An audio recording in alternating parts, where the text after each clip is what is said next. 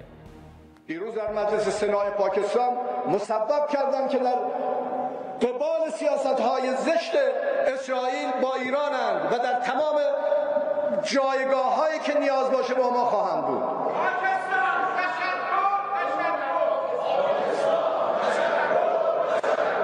اس جنگ کے دوران فیک نیوز اور اے آئی آرٹیفیشل انٹیلیجنس سے بنائی گئی ویڈیوز بھی سامنے آ رہی ہیں۔ امریکی صدر ٹرمپ سے متعلق ایک کلپ وائرل ہوا جبکہ ایرانی جرنل سے منسوب بیان میں ایران پر ایٹمی حملے کی صورت میں پاکستان کی جانب سے اسرائیل پر ایٹمی حملے کا کہا گیا، لیکن ان تمام قیاس رائیوں کی نفی نائب وزیر اعظم و وزیر خارجہ سینیٹر اسحاق ڈار نے آج سینٹ میں اپنے خطاب میں کی۔ انہوں نے یہ کہا کہ جنگ کوئی مذاق نہیں، ہمارا نیوکلیئر اور میزائل پروگرام ہماری اپنی حفاظت کے لیے۔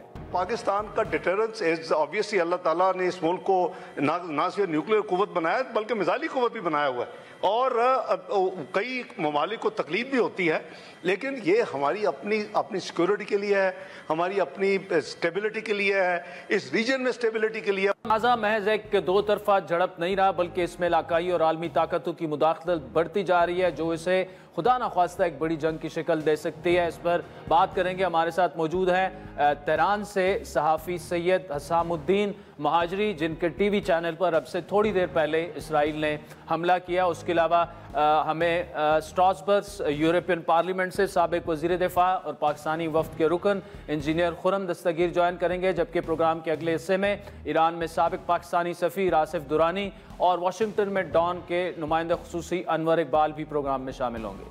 حسام الدین مہاجری صاحب، thank you so much for joining اس۔ اس وقت تو بالکل جنگ کی صورتحال ہے تہران میں، اور ہم جب آپ سے بات کر رہے ہیں تو ایران نیشنل ٹی وی پر اسرائیل نے جارحیت کر کے ایک اور حملہ بھی کر دیا ہے۔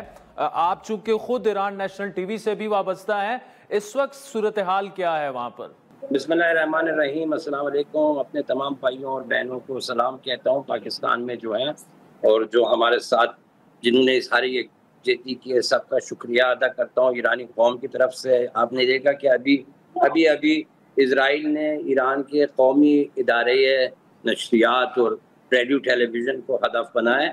یہ غیر انسانی اور صہیونی حکومت نے یہ اقدام جو کیا ہے، یہ بہت ہی بزدلانہ اقدام ہے۔ دیکھیں، انہوں نے کہا تھا کہ ایٹمی تنصیبات پر حملہ کریں گے، انہوں نے کہا تھا کہ فوجی اڈوں پر حملوں کریں گے، لیکن یہ در حقیقت اور سچائی کے خلاف جنگ ہے، کیونکہ وہ چاہتے ہیں کہ مظلوموں کی آواز کو بند کریں۔ انہوں نے ایران نیشنل ٹی وی کو ہدف بنایا۔ یہ ایک غیر انسانی کام ہے، صحافیوں کو نشانہ بنانا۔ ان کے کردار، ان کی تاریخ میں یہی ہے۔ صحافیوں کو کئی بار انہوں نے غزہ میں شہید کیا ہے۔ اب انہوں نے یہ اقدام جو کیا، یہ بہت ہی بزدلانہ ہے، اور یہ میں آپ کو کہہ دوں کہ یہ قابل مذمت ہیں، اور نہ کوئی انسانی طریقہ عمل ہے، نہ کوئی یہ، حتیٰ کہ لیکن یہ لوگ انہوں نے کہا کہ عام شہریوں کے خلاف کوئی اقدام نہیں کریں گے. یہ سب سے بڑا اقدام ہے عام شہریوں, کیونکہ میرے جو ساتھی ہیں ہم لوگ کم از کم ہزاروں کی تعداد میں لوگ ہیں جو کہ مختلف زبانوں میں اور مختلف قومی اور صوبائی اور شہری چینلوں میں کام کرتے ہیں, ایک ہی کمپاؤنڈ میں ایک ہی بلڈنگ میں ہیں, اور یہ سارا خدمات ہم پیش کرتے ہیں عوام کے لیے. اور کم از کم آپ بولیں 1-2 ہزار لوگ ہم وہاں پہ عام شہری ہیں, نہ کوئی فوجی ہے نہ کوئی.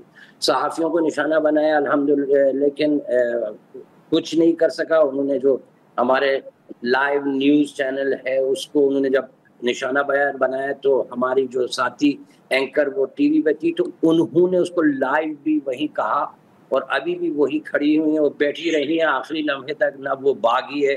یہ شاید دنیائے صحافت اور میڈیا میں شاید ایک تاریخی لمحہ ہے جس کو دنیا بھر کے میڈیا کے لیے دکھایا جا سکتا ہے. اسی ٹائم جب راکٹ لگا ہے وہ خاتون نیوز اینکر وہاں پہ اپنا انہوں نے پروگرام جاری کیا ہے, لیکن جب لائن کٹ گیا ہے دوبارہ وہ آئی ہے تو وہی بیٹھی ہوئی وہ یہ کر رہے اپنا جو کام ہے وہ کر رہی. تو یہ اس بات کی نشاندہی کرتی ہے کہ ایرانی عوام اپنے ملک کے دفاع کے لیے پرعزم ہیں, اپنی تاریخ, اپنی ثقافت, اپنے دین, اپنے مذہب کے دفاع کے لیے تیار ہیں اور کبھی بھی پیچھے نہیں ہٹیں گے. آخری ایرانی بھی مرے گا تو تاریخ ایران کی گواہ ہے کہ ایران کبھی بھی سرنڈر نہیں کیا تاریخ میں, اور آج بھی نہیں کرے گا انشاءاللہ. ٹھیک, حسام الدین مہاجری صاحب بڑا تفصیلی آپ نے جواب دیا. یہ بتائے گا کہ اس وقت اوور آل کتنا مطلب جو نقصان رپورٹ ہو رہا ہے مغربی میڈیا میں, کیا وہ ایگزیجریٹ کر رہے ہیں, کتنا نقصان ابھی تک پہنچ چکا ہے اسرائیلی حملوں سے؟ دوسرا وہ جو رجیم چینج کی بات کر رہے ہیں اور رضا شاہ پہلوی 2 جو ہیں وہ جا کے نیتنیاہو سے مل رہے ہیں, تو کیا ایرانی عوام جو ہیں ان کی میجورٹی جو ہے وہ اس وقت کیا سوچ رہی ہے, کیا کہہ رہی ہے کہ مطلب آپ سیدھا جارحیت کر کے اور رجیم چینج کر لیں اور ہم خاموش رہیں گے؟ دیکھیں میں نے آپ کے ملک میں زندگی گزاری ہے. میرے خیال میں پاکستانی عوام کے جو ثقافت اور تاریخ اور ان کی نفسیات جو ہیں بالکل ایرانیوں سے ملتے جلتے ہیں. آپ نے دیکھا جب ہندوستان کی طرف سے پاکستان کے خلاف جارحیت ہوئی تو حالانکہ بعض جو لوگ تھے پاکستان میں فوج سے ناراض تھے, حکومت سے ناراض تھے, لیکن سب اکٹھا ہو کے فوج کے پیچھے کھڑے ہو گئے.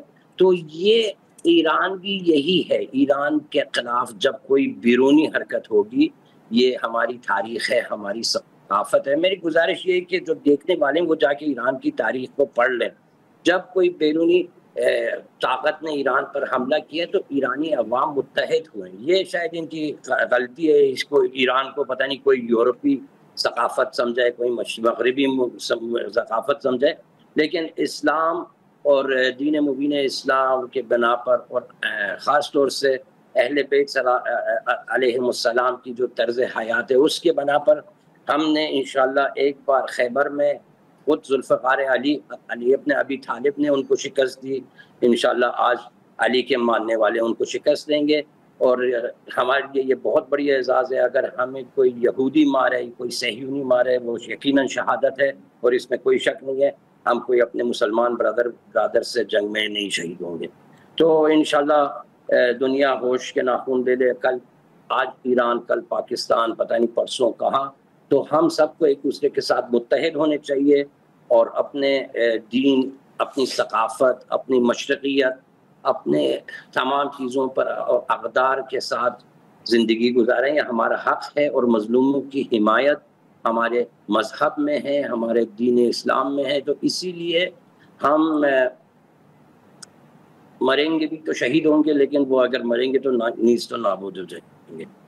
اور کچھ کہنے کے لیے نہیں. حسام الدین صاحب آخر میں یہ بتائے گا کہ جو صورتحال اب ڈیولپ ہو گئی ہے, کیونکہ نئے اٹیکس جو ہیں, نئے حملے اسرائیل نے کر دیے ہیں, ایران نیشنل ٹی وی پر حملہ ہو گیا ہے, تو کیا یہ ایکسپیکٹ اب کیا جا رہا ہے کہ آج رات ایران دوبارہ سے جو ہے اسرائیل پر جوابی حملے کر سکتا ہے؟ انشاءاللہ ایرانی عوام کی خواہش ہے ایرانی عوام سب کے سب 80 ملین ایرانی سب اس بات کے خواہش مند ہیں کہ ایرانی افواج اور ایرانی حکومت ان کے خلاف کارروائی کریں، اور یقیناً حکومت نے بھی عوام کی بات سنی ہے، اور گزشتہ 3 دن سے مسلسل وہاں کو نشانہ بنایا جا رہا ہے، لیکن ہم انشاءاللہ ان کے جو ادارے نشریات ہیں ان کو نشانہ نہیں بنائیں گے۔ ہماری کوشش یہ ہوگی صرف وہ جو ناجائز صہیونی ہیں جو ان کی مٹی بھی نہیں ہے، ان کا ملک بھی نہیں ہے، وہ کہیں اور سے آگے وہاں بسیں، تو امید ہے کہ چلے تہران سے سید حسام الدین مہاجری صاحب ناظرین صحافی ہمارے ساتھ موجود تھے، اور ان کا تعلق ایران نیشنل ٹی وی سے ہے، جن پر اب سے کچھ دیر پہلے ہی اسرائیل نے اٹیک کیا ہے۔ وقت تو چاہتا ہے ایک بریک کا، جس کے بعد سابق وزیر دفاع اور اس وقت سٹارسپس میں ہے، وہ پاکستانی ڈیلیگیشن کا حصہ ہیں، انجینئر خرم دستگیر صاحب یورپی پارلیمنٹ میں موجود ہے، وہاں سے ہمیں جوائن کریں گے کہ یورپ میں اس وقت یہ جو خطے میں ایک سچویشن آ گئی ہے، اس پر کیا گفتگو ہو رہی ہے، یورپی پارلیمنٹیرینز کیا سوچ رہے ہیں، اور پاکستان کے لیے اب وے فارورڈ کیا ہے۔